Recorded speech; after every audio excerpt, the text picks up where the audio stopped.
साथियों नमस्ते। तो आज हम प्रश्नावली 1.1 के प्रश्न करेंगे और हमारा पहला प्रश्न है, निम्नलिखित संख्याओं को अभाज्य गुणनखंडों के गुणनफल के रूप में व्यक्त कीजिए।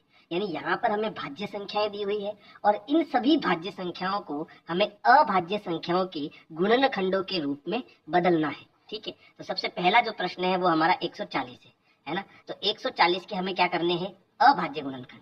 अभाज्य गुणनखंड कैसे करते हैं, तो हम अभाज्य गुणनखंड में अभाज्य संख्याओं का भाग देते हैं। अब ये अभाज्य संख्याएं कौन कौन सी है, तो पहली है 2, फिर है 3, 5, 7, 11, 13, 13 के बाद में 17 और फिर 19, ऐसे बहुत सारी संख्याएं है ना। लेकिन कम से कम हमें इतनी याद होनी चाहिए।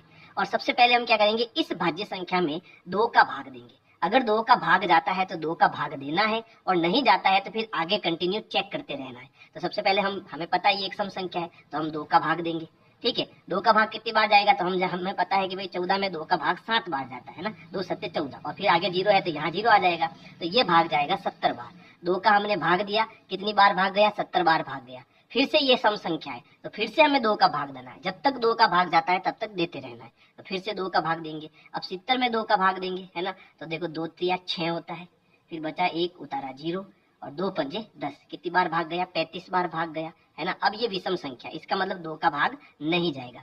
तो 2 का नहीं जाएगा तो हम 3 का चेक करेंगे। अब 3 का चेक कैसे करना, जो 3 और 5 है उसको जोड़ो, तो 3 और 5 होता है 8। 8 3 के पहाड़े में नहीं आता, इसका मतलब 35 में 3 का भाग नहीं जाएगा। फिर 5 में, तो 5 में भाग जाएगा क्योंकि पीछे 5 है, तो 5 का भाग देंगे। 5 7 35, 7 बार भाग गया। अब 5 का भाग भी नहीं जा रहा तो किसका देंगे, 7 का, तो 7 का 7 एकम 7।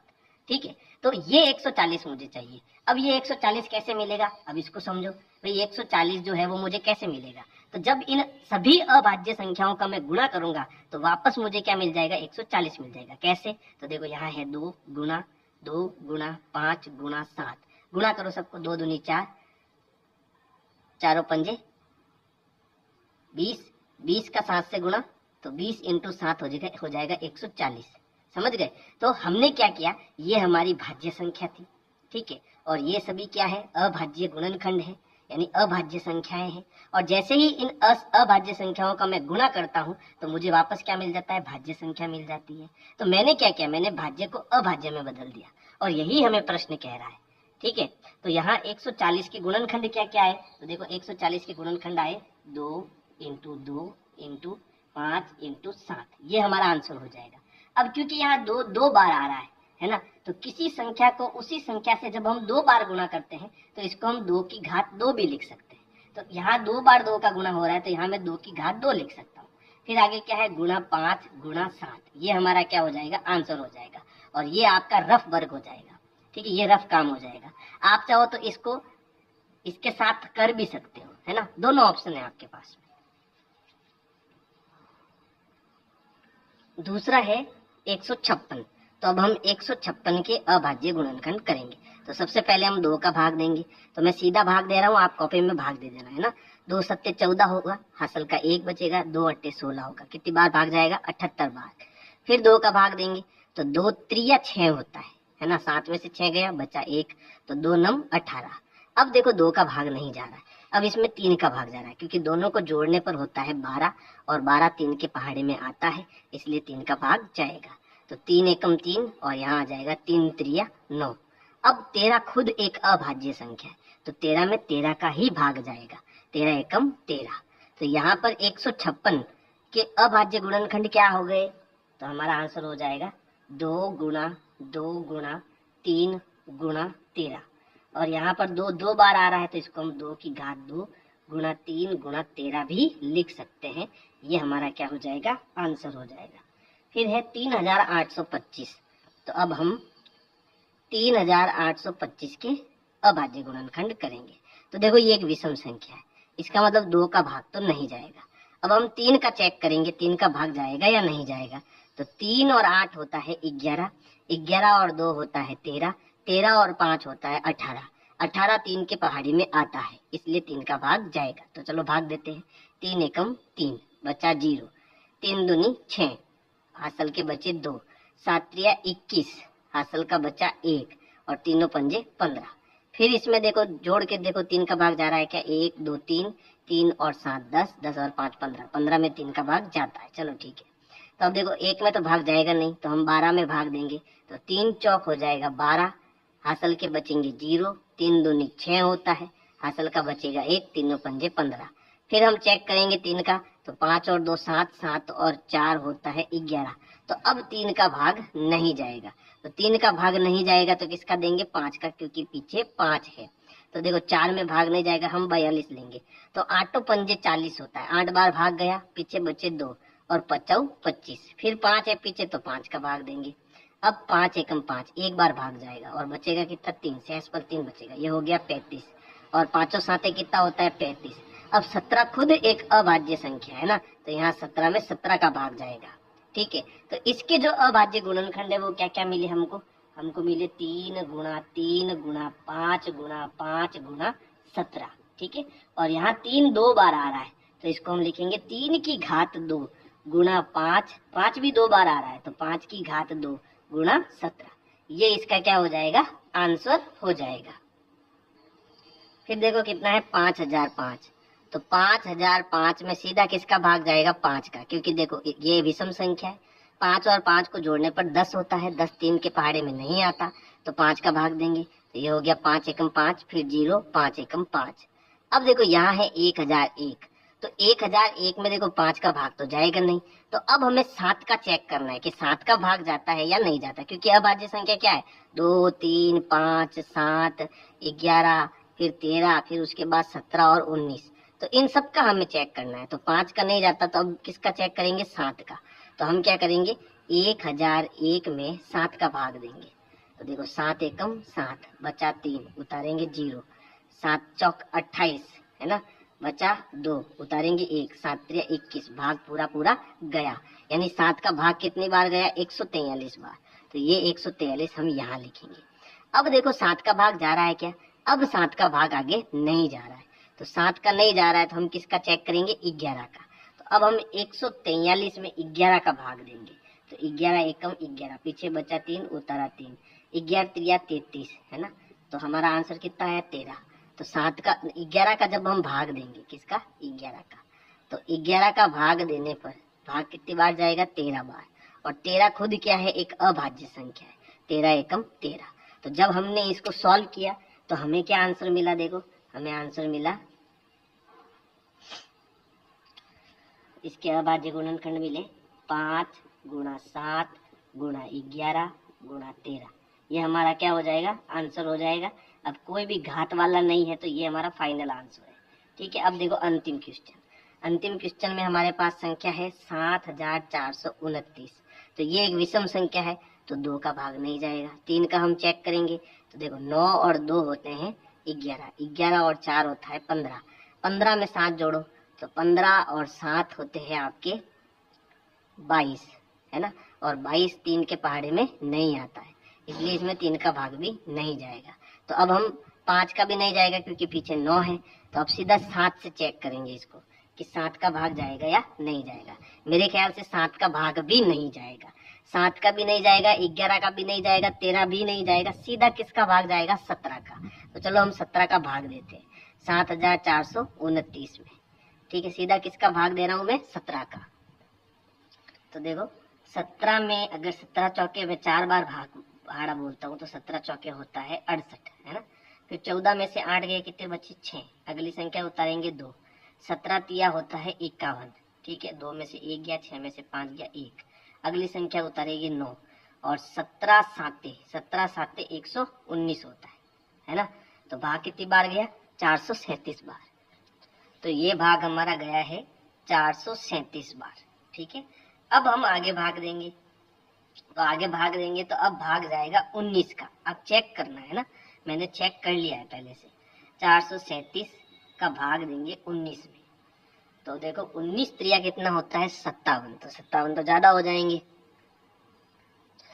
तो अब हम भाग देंगे 2 बार, 19 दूनी 38, फिर 13 में से 8 गए, कितने बचे 5, संख्या उतारेंगे 7, और 19 त्रिया कितना होता है 57 होता है।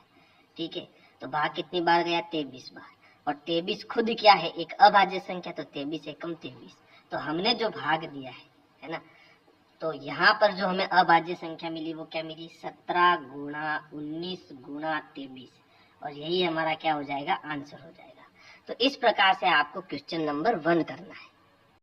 फिर है 510 और 92। तो सबसे पहले हम 510 के अभाज्य गुणनखंड करेंगे। तो देखो 510 ये एक सम संख्या है, तो सबसे पहले हम किसका भाग देंगे, 2 का। तो आप भाग देना, मैं डायरेक्ट भाग दे रहा हूँ, है ना। तो देखो 2 दूनी 4 होता है, पीछे बचा 1, 2 पंजे 10, फिर पीछे बचा 1, 2 पंजे 10। अब ये विषम संख्या है, ठीक है, लेकिन इसमें किसका भाग जा रहा है, 3 का। कैसे पता चला, 5 और 5 10, 10 और 2 12, 12 3 के पहाड़े में आता है, इसलिए 3 का भाग जाएगा। अब 2 में तो 3 का भाग नहीं जाएगा, हम 25 लेंगे। तो देखो तीनों 8 24 होता है ना, यानी भाग कितनी बार गया, 8 बार, पीछे बचा 1, तीनों पंजे 15। फिर हम भाग किसका देंगे, देखो 8 5 13, यानी इसका मतलब 3 का भाग नहीं जाएगा। तो अब हम किसका देंगे, 5 का भाग देंगे। तो देखो 5 एकम 5, पीछे कितना बच गया, पीछे हमारा बच गया 3, और 7 पंजे 35। फिर 17 में 17 का भाग जाएगा एक बार, 17 एकम 17।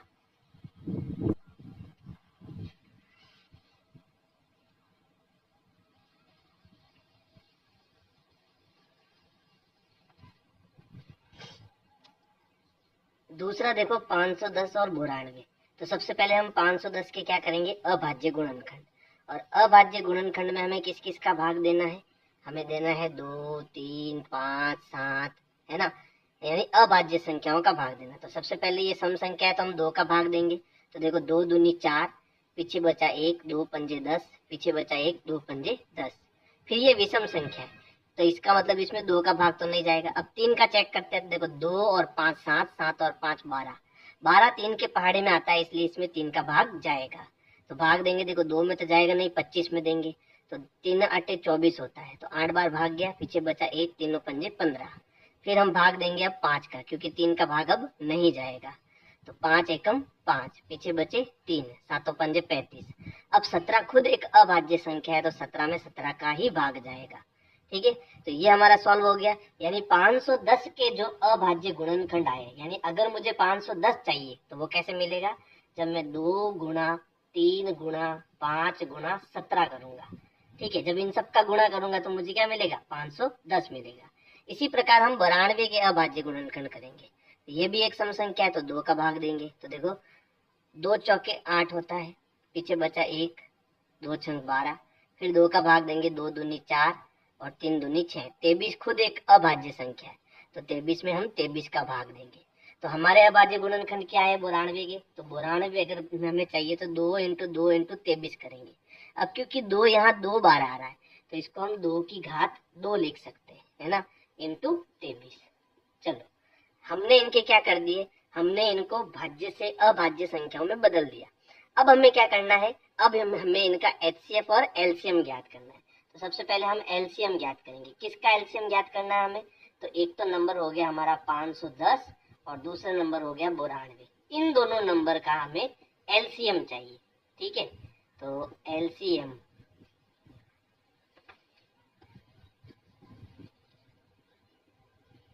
एलसीएम एलसीएम क्या होता है, जो हमने गुणनखंड किए हैं उसमें से प्रत्येक गुणनखंड की उच्चतम घात। उच्चतम घात कहाँ लगानी है, जहाँ कॉमन संख्या हो। जैसे यहाँ पर 2 है, यहाँ पर भी 2 है, लेकिन यहाँ 2 की घात 1 है, यहाँ 2 की घात 2 है, तो हमें उच्चतम घात लेनी है। तो उच्चतम घात क्या होगी, 2 की घात 2। तो इन दोनों में से हमें बड़ी घात लेनी है, तो यहाँ 2 की घात 2 हमें लेना है। फिर प्रत्येक गुणनखंड लेना है, ध्यान रखना। फिर देखो यहाँ 3 है और यहाँ 3 नहीं है, तो 3 हमें लेना है, ठीक है।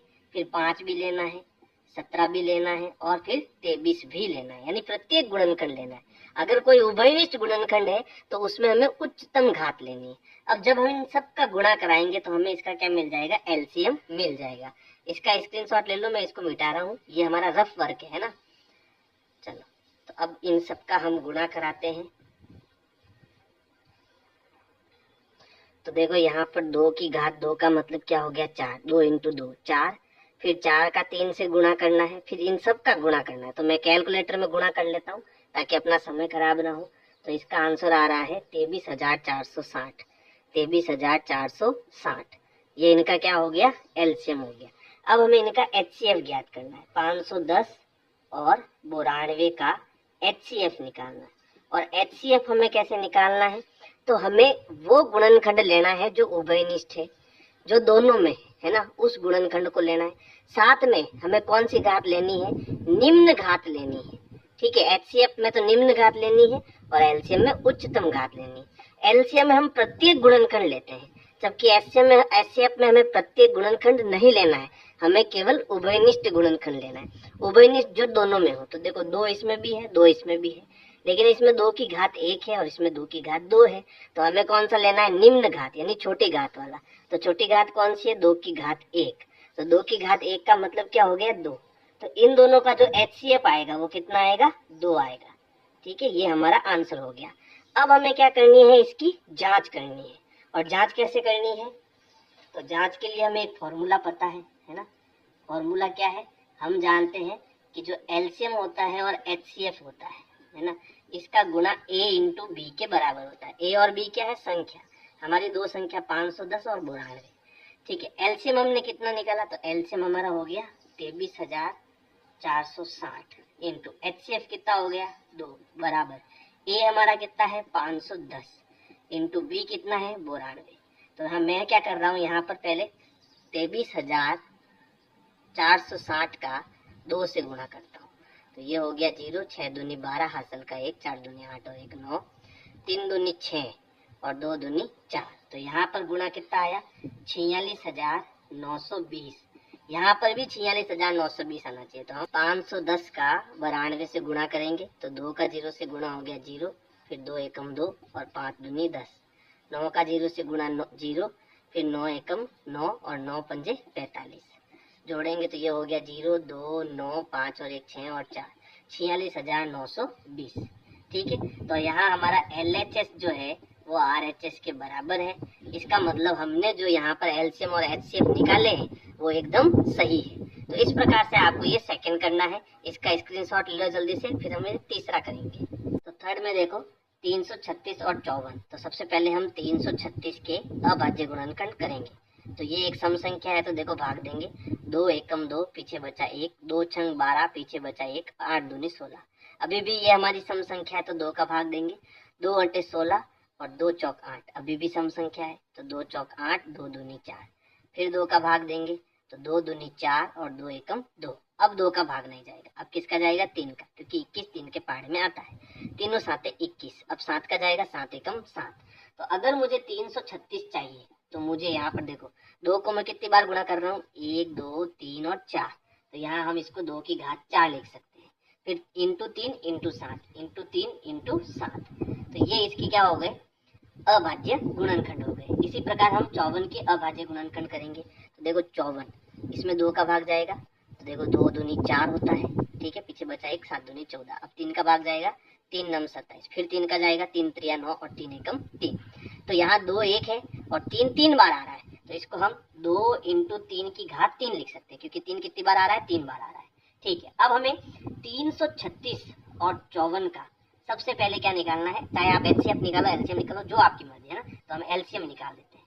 तो LCM इसका क्या होगा, उभयनिष्ठ गुणनखंड की उच्चतम घात। तो देखो 2 इसमें है, इसमें भी है, लेकिन हमें कौन सी लेनी है, बड़ी घात लेनी है। तो हम यहाँ 2 की घात 4 लेंगे, इंटू 3 इसमें भी है, 3 इसमें भी है ना। तो हमें उच्चतम घात लेनी है। उच्चतम घात क्या है, 3 की घात 3। तो यहाँ हम 3 की घात 3 लेंगे। फिर हमें 7 भी लेना है, क्योंकि हमें प्रत्येक गुणनखंड लेना है। ठीक है, पूरे गुणनखंड लेने हैं, लेकिन जब दोनों में है तो 2 एक बार लेना है, और वो कौन सा लेना, उच्च घात वाला लेना है। तो ये इसका क्या हो गया, अभाज्य गुणनखंड यानी कि LCM हो गया। अब इनका हमें क्या करना है, गुणा। अब 2 की घात 4 का मतलब 2 इंटू 2 इंटू 2 इंटू 2। तो पहले इनको गुणा कराओ, 2 दूनी 4, 4 दूनी 8, 8 दूनी 16। तो ये 16 हो गया। फिर 3 का 3 से गुणा, तो 3 त्रिया 9, 9 त्रिया 27, ये हो गया 27 इंटू 7। तो इन सबका जो है मैं कैलकुलेटर से गुणा कर लेता हूँ, कितना आता है चेक कर लेते हैं अपन। तो यहाँ पर इसका गुणा हो रहा है 16 इंटू 27 इंटू 7, 3024। यानी हमारा जो LCM है वो कितना हो गया, 3024 हो गया। अब हम 336 और 54 का HCF निकालेंगे। ठीक है, तो देखो HCF क्या होता है, उभयनिष्ठ गुणनखंड की निम्नतम घात। तो यहाँ 2 है और यहाँ भी 2 है, लेकिन यहाँ 2 की घात 4 है, यहाँ 2 की घात 1 है। तो हमें निम्न घात लेनी है, यानी 2 की घात 1 लेना है। तो यहाँ हो जाएगा 2 की घात 1। फिर देखो 3 भी है दोनों में, है ना, और 3 की निम्नतम घात कितनी है, 1 है, और नीचे 3 है। तो हमें छोटी घात लेनी है, छोटी घात क्या है, 1 है, यानी हमें 3 लेना है। क्योंकि 2 भी दोनों में है, 3 भी दोनों में है, इसलिए हमें दोनों लेने पड़ेंगे। उभयनिष्ठ गुणनखंड की निम्नतम घात, है ना, 2 और 3 का गुणा करो कितना होता है, 6। तो इसका HCF कितना आएगा, 6 आएगा। अब हमें जांच करनी है कि हमने जो ये LCM HCF निकाले वो सही है या नहीं। तो फॉर्मूला हमारा क्या हो गया, एलसीएम इंटू एचसीएफ बराबर कितना होता है, ए इंटू बी। तो एलसीएम हमने कितना निकाला, एलसीएम हमने निकाला 3024 गुना एचसीएफ कितना निकाला 6। ए और बी हमारी क्या हो गई, ये दोनों संख्या हो गई, यानी 336 और 54 हो गया। तो सबसे पहले 3024 को हम 6 से गुना करेंगे, तो यहाँ 6 का गुना करते हैं, देखो 6 चौक 24 हासिल के 2, 6 दूनी 12, 12 और 2 हो जाएगा 14 हासिल का 1, 6 और 0 का गुना 0 और 1 जोड़ेंगे तो 1 और 6 तो 18।